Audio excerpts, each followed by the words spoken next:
Bangladesh Myanmar সীমান্ত এখন যেন এক ফুটন্ত কড়াই। সীমান্তে মরণপণে লড়ছে সশস্ত্র গোষ্ঠী আরাকান আর্মি। এই পরিস্থিতিতে বাংলাদেশের ভূমিকা কি? সারা বিশ্বে যত দেশহীন মানুষ, তাদের 1/4 মানুষ বাস করে এই বাংলাদেশে। আর সেই গোষ্ঠীর নাম হলো রোহিঙ্গা। এশিয়া মহাদেশের একক দেশ হিসেবে বাংলাদেশই সবথেকে বেশি শরণার্থীকে আশ্রয় দিয়েছে। কিন্তু এই মানবিক আশ্রয়ের মেয়াদ কতদিন, কত মাস, কত বছর? 2017 সালের 27শে আগস্ট থেকে শুরু করে 2025 সাল শেষ হতে চলেছে।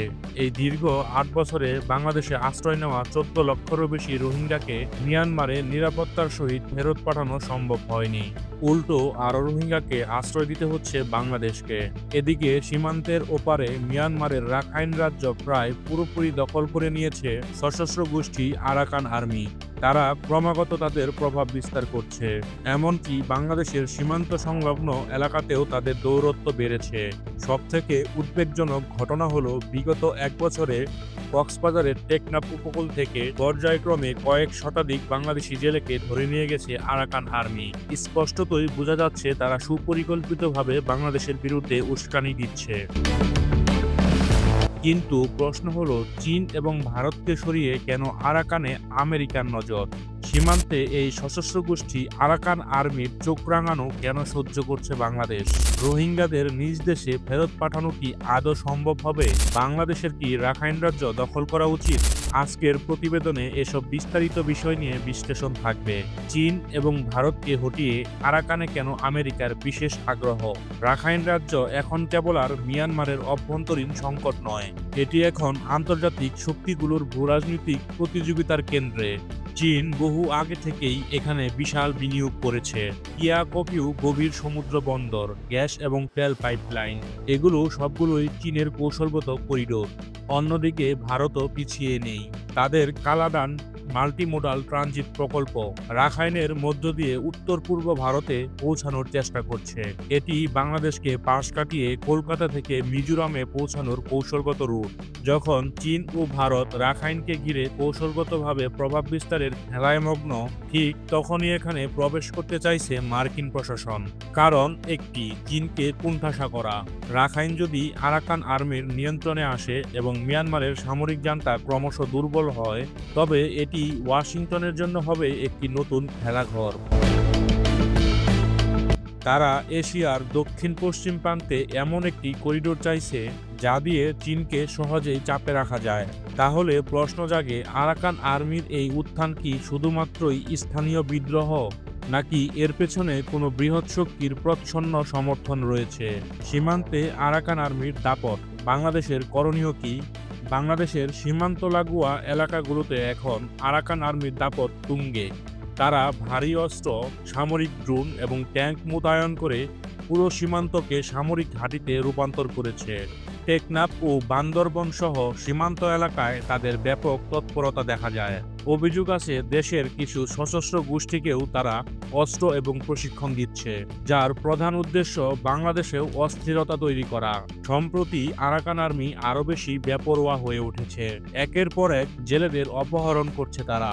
বিগত বছরে শত শত জেলেকে অপহরণ করায় জেলেরা চরম নিরাপত্তাহীনতায় ভুগছে।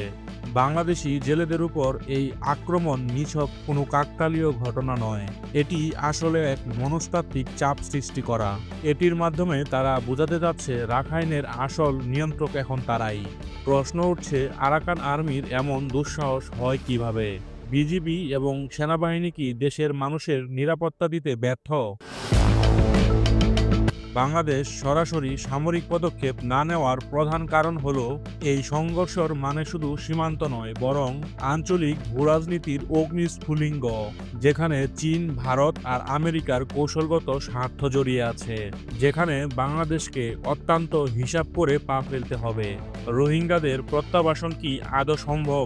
মিয়ানমার থেকে বাস্তুচ্যুত রোহিঙ্গা জনগোষ্ঠীর বিশাল স্রোত যখন বাংলাদেশে আসে, আমি তখন এই সংবাদগুলো টিভি এবং পত্রিকায় বারবার নিতাম। একবার রোহিঙ্গা ক্যাম্পে গিয়ে তাদের সাথে কথা বলার সুযোগ হয়েছিল। তারা সবাই জীবনের নিরাপত্তা এবং নাগরিকত্ব সহ নিজ দেশে ফিরে যেতে চান। এভাবে আশ্রয় শিবিরে জীবন কাটিয়ে দিতে তারা আগ্রহী নয়। তারা তাদের ভবিষ্যৎ প্রজন্মের জন্য চিন্তা করেন। আন্তর্জাতিক সংস্থা, দাতা দেশ এবং বিভিন্ন দেশের রাষ্ট্রদূতেরা বারবার রোহিঙ্গা ক্যাম্প প্রদর্শনে আসেন।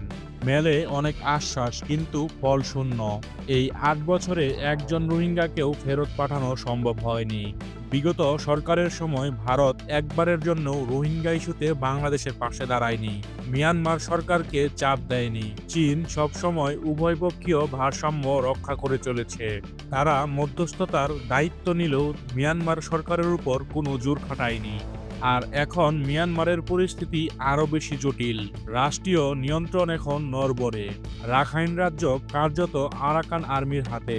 তাদের শর্ত ছাড়া এখন কাউকে ফেরত নেওয়ার পরিবেশ নেই। বাংলাদেশের অভ্যন্তরে চাপ ক্রমশই বাড়ছে। ১৩ লক্ষ শরণার্থীর ভার বহন করা মোটেও সহজ নয়। প্রধান উপদেষ্টা ডক্টর মোহাম্মদ ইউনূস ইতিমধ্যে বলেছেন, বাংলাদেশের পক্ষে রোহিঙ্গাদের বোঝা আর বেশি দিন বহন করা সম্ভব নয়। আন্তর্জাতিক সহায়তাও কমছে। ফলস্বরূপ পরিস্থিতি একদিকে বিপর্যয়, অন্যদিকে নিরাপত্তা সংকটে রূপ নিচ্ছে।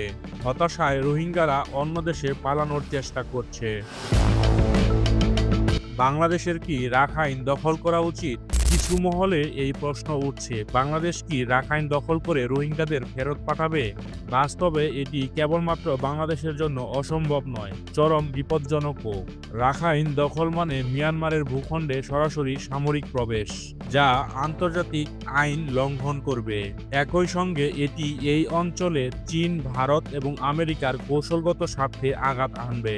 এছাড়াও ২০১৯ সালে মার্কিন কংগ্রেস নেতার প্রস্তাবে যদি বাংলাদেশ রাজিও হয়, তবে সেটা হবে অবশ্যই আমেরিকার স্বার্থে। তখন চীন এবং ভারতের কূটনৈতিক চাপ সামাল দিতে পারবে কি বাংলাদেশ? এক কথায়, বাংলাদেশ যদি রাখাইনে সামরিক পদক্ষেপ নেয়, তবে তা হবে আঞ্চলিক যুদ্ধের সূচনা। বাংলাদেশের স্বার্থ বরং অন্য পথে। আমাদের জোর দিতে হবে কূটনৈতিক চাপ সৃষ্টিতে, আন্তর্জাতিক মহলে সক্রিয় থাকা, সীমান্তে নিরাপত্তা জোরদার করা এবং মানবিক সংকট নিরসনে আন্তর্জাতিক বিশ্বকে সম্পৃক্ত করার উপর। রোহিঙ্গা সমস্যার সমাধান একদিনে হবে না। কৌশলগত ধৈর্য এবং বাস্তবসম্মত কৌশলই একমাত্র পথ। তবে এরই মধ্যে আরেকটি জটিলতা সৃষ্টি হয়েছে। সরাসরি রাখাইন দখল না করেও রোহিঙ্গাদের ভেতর গোপন সশস্ত্র প্রস্তুতি চলছে। রোহিঙ্গাদের ভেতরে সশস্ত্র প্রস্তুতি। কক্সবাজারের শিবিরগুলোতে আরসা নতুন করে সংগঠিত হচ্ছে।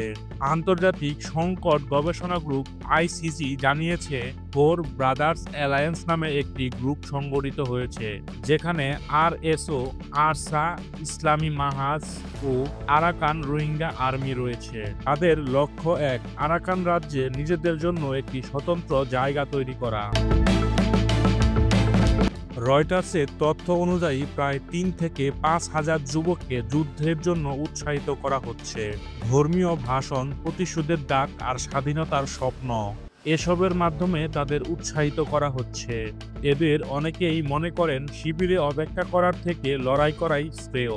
কিন্তু বাংলাদেশ কি সামরিকভাবে তাদের সহযোগিতা করছে? উত্তর না। বাংলাদেশ সেনাবাহিনী কোনো প্রশিক্ষণ বা অস্ত্র দিচ্ছে না, বরং সীমান্ত নিরাপত্তা আরও কঠোর করা হয়েছে। রোহিঙ্গা সন্ত্রাসী কর্মকাণ্ডে যুক্ত অনেককেই গ্রেপ্তার করা হয়েছে। সম্প্রতি আরসা প্রধান আতাউল্লাহ জুনুনিকেও ধরা হয়েছে এবং তার বিচার চলছে। তাহলে কি রোহিঙ্গারা একাই রাখাইনে যুদ্ধ করবে? বাস্তবে তারা একজোট হওয়ার চেষ্টা করছে, কিন্তু সাফল্যের জন্য বড় ধরনের আন্তর্জাতিক সমর্থন প্রয়োজন। বাংলাদেশও জানে সরাসরি এই যুদ্ধে জড়িয়ে পড়া তাদের জন্য অসম্ভব। তাই কৌশল হচ্ছে নিজেদের নিরাপত্তা নিশ্চিত করা, আন্তর্জাতিক মহলে চাপ প্রয়োগে সক্রিয় করা এবং রোহিঙ্গাদের টেকসই প্রত্যাবাসনের জন্য বহুপাক্ষিক সমাধান খোঁজা। অর্থাৎ রাখাইন দখলের অলৌকিক স্বপ্ন নয়। বাংলাদেশের জন্য সবথেকে বড় চ্যালেঞ্জ হলো কূটনীতি, ধৈর্য আর বাস্তবসম্মত পথ অনুসরণ করে রোহিঙ্গা সমস্যার টেকসই সমাধান নিশ্চিত করা। দর্শক, এ বিষয়ে আপনাদের মতামত কি? আরাকান আর্মির বিরুদ্ধে কি আরও শক্ত পদক্ষেপ নেওয়া উচিত?